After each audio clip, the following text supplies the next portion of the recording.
আমাকে বলা হয়েছিল ব্যারাকপুরে টিকিট দেওয়া হবে, এবার টিকিট দেওয়া হয়নি। আজকে শেষ মুহূর্তে বলে দেওয়া হলো না টিকিট দেওয়া হবে। শেষ মুহূর্তে দল ধোঁকা দিয়েছে, প্রার্থী না হয়ে আক্ষেপের সুর ব্যারাকপুরের অর্জুনের গলায়। সামনেই লোকসভা নির্বাচন।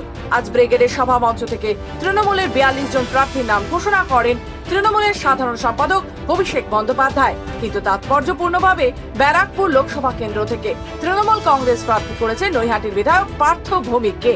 এতেই হতাশ ব্যারাকপুরের সাংসদ অর্জুন সিং। ব্যারাকপুর কেন্দ্রে টিকিট দেওয়ার আশ্বাস দিয়েছিলেন তৃণমূল শীর্ষ নেতৃত্ব, তাই তিনি বিজেপি ছেড়ে তৃণমূলে যোগ দিয়েছিলেন। কিন্তু দীর্ঘ টালবাহানার পর শেষ মুহূর্তে তাকে ধোঁকা দেওয়া হলো। রবিবার সন্ধ্যায় জগদ্দলের মজদুর ভবনে সাংবাদিকদের মুখোমুখি হয়ে এমনই প্রতিক্রিয়া দিলেন অর্জুন সিং। তার দাবি, তৃণমূলে ফেরার সময় যদি বলে দিত টিকিট দেওয়া হবে না, তাহলে পুরনো দলে ফিরতাম না। তবে সাংসদ কি সিদ্ধান্ত নেন সেটা এখন সময় বলবে। আমার কথা হয়েছে প্রচারে নামবুকে, প্রচারে আমাকে যদি নামাবার ইচ্ছা হয় তাহলে নামাবে না। পার্থ ভৌমিক যদি দল যদি থাকে চায়, পার্থ ভৌমিক যদি চায় তাহলে সেটা চিন্তা ভাবনা করবে। পার্থ ভৌমিক বা দল যদি না চায় তাহলে কী করে?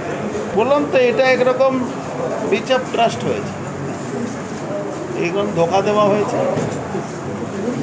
এটা ঠিক হয়নি।